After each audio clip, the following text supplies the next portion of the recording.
കർത്താവിന്റെ പരിശുദ്ധ നാമത്തിന് മഹത്വം. നാം ദൈവത്തിന്റെ വചനത്തിൽ നിന്ന് പ്രധാനദാസന്മാരിൽ കൂടി കേട്ടുകൊണ്ടിരിക്കുകയായിരുന്നു എന്ന് വേദത്തോട് ചിന്തിപ്പിൻ എന്ന് ദൈവത്തിന്റെ വചനത്തിൽ നാം കേൾക്കുവാൻ ഇടയായിത്തീർന്നു.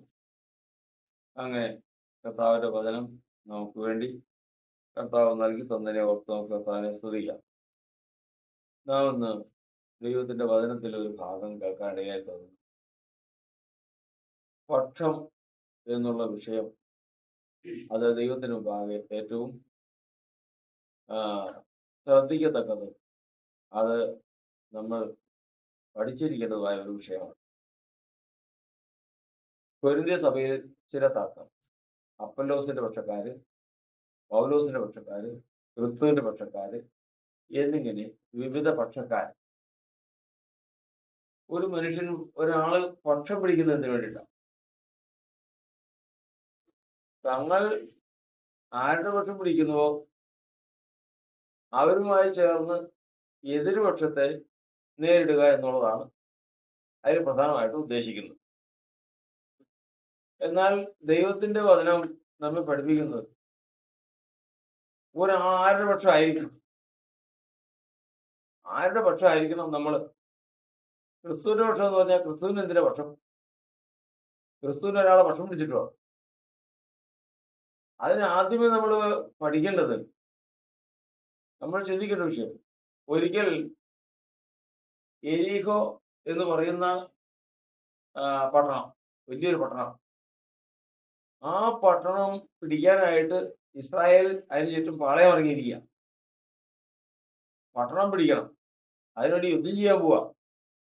അങ്ങനെ ഇരിക്കുമ്പോൾ യോശുവ, അന്നത്തെ മോശ കഴിഞ്ഞിട്ടുള്ള ഇസ്രായേലിന്റെ നേതാവ്, യോശുവ പുറത്തേക്ക് ഒരു വശത്തേക്ക് നോക്കിയപ്പോ ഒരാള് ഊരിപ്പിടിച്ച് വാളുമായിട്ട് നിന്നു. ഈ ആളെ കണ്ടു കഴിഞ്ഞപ്പോ സംശയം തോന്നി. ഒരു ഇസ്രായേലിനായിട്ട് തോന്നിയില്ല, ഒരു ശത്രുവിന്റെ ഫെലിസ്തീനായിട്ട് തോന്നിയില്ല, കനാന്യനായിട്ട് തോന്നിയില്ല. യോശുവ അടുത്ത് നിന്ന് ചോദിച്ചു, നീ ഞങ്ങളുടെ പക്ഷക്കാരനാണോ അത് എതിർ പക്ഷക്കാരനാണോ? അറിയാൻ വേണ്ടിയില്ല. വന്നാലെന്നറിയോ? സൈന്യങ്ങളുടെ ദൈവത്തിന്റെ സർവ്വ സൈന്യാധിപനാ വന്നിരിക്കുന്നത്.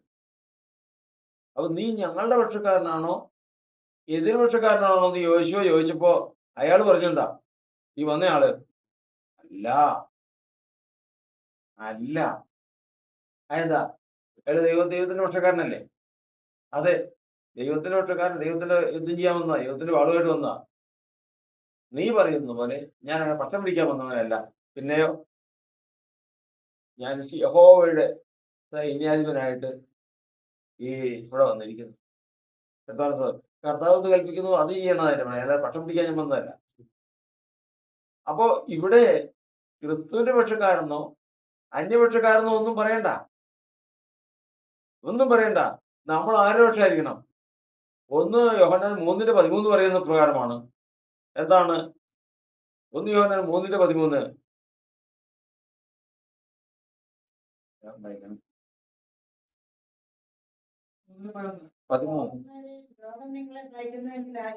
മൂന്നിന്റെ 13ആണോ? ആ, 3-ന്റെ. മരണം ജീവനിൽ കടന്നിരിക്കുന്നു എന്ന് സഹോദരന്മാരെ സ്നേഹിക്കുന്നതിനാൽ നമുക്കറിയാം. സ്നേഹിക്കാത്തവൻ മരണത്തിൽ വസിക്കുന്നു, സഹോദരനെ കഴിക്കുന്നവൻ എല്ലാം കൊലപാതകനാകുന്നു. 3:19.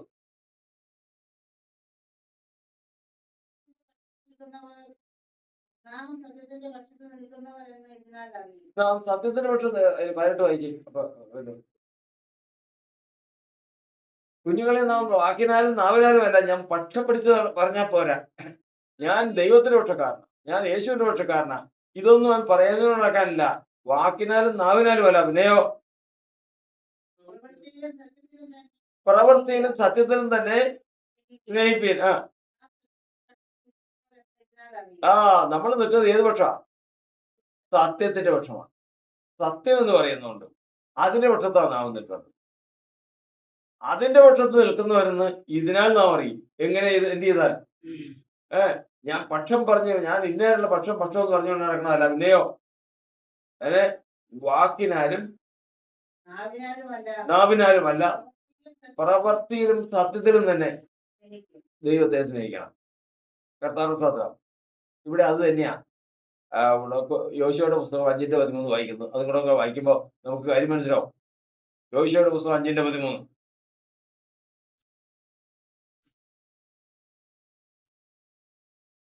യോശുവ യെരിഹോവിന് സമീപത്ത് ഇരിക്കുമ്പോൾ യോശുവ യെരിഹോവിന് സമീപത്തിരിക്കുമ്പോൾ തല ഉയർത്തി നോക്കി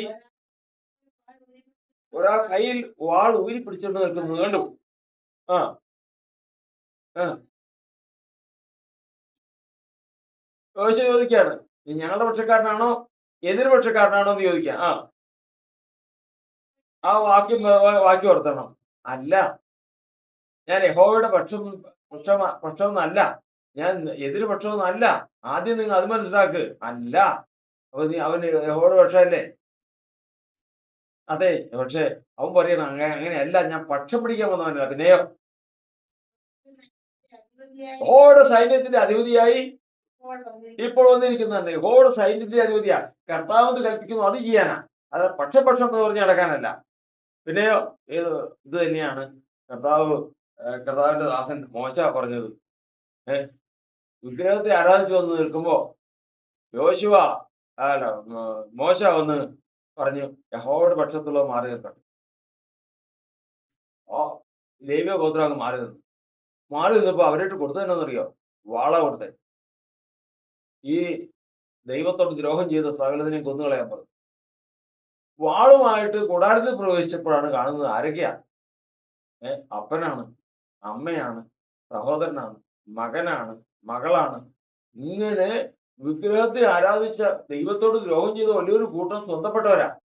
പക്ഷെ ഇത് പറഞ്ഞു പോയി, എന്താ, ഞാൻ യഹോവയുടെ പക്ഷക്കാരനാണെന്ന് പറഞ്ഞ് മാറി നിന്ന് പോയി. ഇത് ചെയ്തേ പറ്റുള്ളൂ. വാളുകൊണ്ട് വെട്ടി സകലതിനെയും നശിപ്പിച്ച് കളഞ്ഞു. അവര് തെളിയിച്ചു ആരുടെ പക്ഷക്കാരാന്ന്. യഹോവയുടെ പക്ഷക്കാരാന്ന് അവർ തെളിയിച്ചു. ദൈവത്തിന് പക്ഷം പറയാൻ എളുപ്പം കഴിയും. ക്രിസ്തുവിന്റെ പക്ഷമാണ്, ഞാൻ ദൈവത്തിന്റെ പക്ഷമാണ് എന്ന് പറയാൻ എളുപ്പം കഴിയും. പക്ഷേ ഒരു വാക്ക് പറഞ്ഞാൽ ഞാൻ ദൈവത്തിന്റെ പക്ഷക്കാരെന്ന് പറഞ്ഞു കഴിഞ്ഞാൽ, എന്നാ നീ ഇത് ചെയ്തേ എന്ന് പറഞ്ഞു കഴിഞ്ഞാൽ, ഇതങ്ങ് തന്നു കഴിഞ്ഞാൽ, വാളങ്ങ് തന്നു കഴിഞ്ഞാൽ, അന്നേരം പുറകോട്ട് മാറരുത്. അന്നേരം പുറകോട്ട് മാറും. ഇവരും വാക്കാണ് ഈ പക്ഷമെന്ന് പറയുന്നത്. ഓരോരുത്തർ ഏഷണിയും പറഞ്ഞുകൊണ്ട് വരില്ലേ, ഞാൻ നിന്റെ പക്ഷ, ഒരു കുഴപ്പമില്ല, നമ്മള് ഒരു പക്ഷ, നമ്മൾ ഒറ്റ കയ്യാ, ഇതൊക്കെ പറഞ്ഞുകൊണ്ട് വരില്ലേ? വെറുതെയാണ്, ഒന്നും നടക്കില്ല അവനെ കൊണ്ട്. അവൻ വേറെ കലക്കം ഉണ്ടാക്കാൻ വേണ്ടി മാത്രം നടക്കുന്നതാ. പിന്നെയോ നീ ആരുടെയും വരുന്ന ഏതവനോടും പറയണം, നീ ആരുടെയും പക്ഷം നിൽക്കണ്ട. ആരുടെ പക്ഷം നിന്നാ മതി? ഒക്കെ പറ, യഹോവയുടെ പക്ഷം എന്നല്ല നമ്മൾ പറഞ്ഞു നിൽക്കാം, സത്യത്തിന്റെ പക്ഷം നിന്നാ മതി. ദൈവത്തിന്റെ സൈന്യാധിപൻ പോലും പറഞ്ഞു, ദൂതൻ പോലും പറഞ്ഞു, അങ്ങനെയല്ല, ഞാൻ പക്ഷമല്ല, ഞാൻ വന്നിരിക്കുന്നതെന്നറിയാമോ? ഞാൻ ദൈവത്തിന്റെ വചനം അനുസരിക്കാൻ വന്ന സത്യത്തിന്റെ പക്ഷത്താ ഞാൻ. അതുപോലെയാണ് ദൈവത്തിന്റെ മക്കൾ പറയേണ്ടത്. കർത്താവിന്റെ വചനം പറയുന്നത്, ഞാൻ ആരുടെയും പക്ഷമല്ല. നിങ്ങൾ ഈ പറയുന്ന പോലെ അപ്പൊല്ലോസിന്റെയും ആരുടെയും പക്ഷമല്ല, ഞാൻ സത്യത്തിന്റെ പക്ഷത്ത് നിൽക്കുന്നവനാണ്. അതിനു വേണ്ടിയിട്ടുള്ള പ്രവൃത്തി കൊണ്ട് അത് ചെയ്യാനാണ് ഞാൻ വന്നിരിക്കുന്നത്. അത് ചെയ്ത് പ്രവർത്തിക്കുന്നവൻ തന്റെ ജീവിതം നേടി, തന്റെ ജീവിതം ധന്യമാക്കി തീർത്തു. കർത്താവിന്റെ ആത്മാവ് നമ്മെ സഹായിക്കുമാറാകട്ടെ. ഇന്ന് നമ്മൾ ആരുടെ പക്ഷത്ത് നിൽക്കുന്നതായിരിക്കണം? സത്യത്തിന്റെ പക്ഷത്തിൽ നിൽക്കുന്നവരായി. ദൈവത്തിന്റെ അപ്പൊല്ലോസിന്റെ പക്ഷമല്ല, പൗലോസിന്റെ പക്ഷമല്ല, ക്രിസ്തുവിന്റെ പക്ഷമല്ല, പിന്നെയോ സത്യത്തിന്റെ പക്ഷത്ത് നിൽക്കുന്നവരായി. അതാണ് ശാശ്വതം.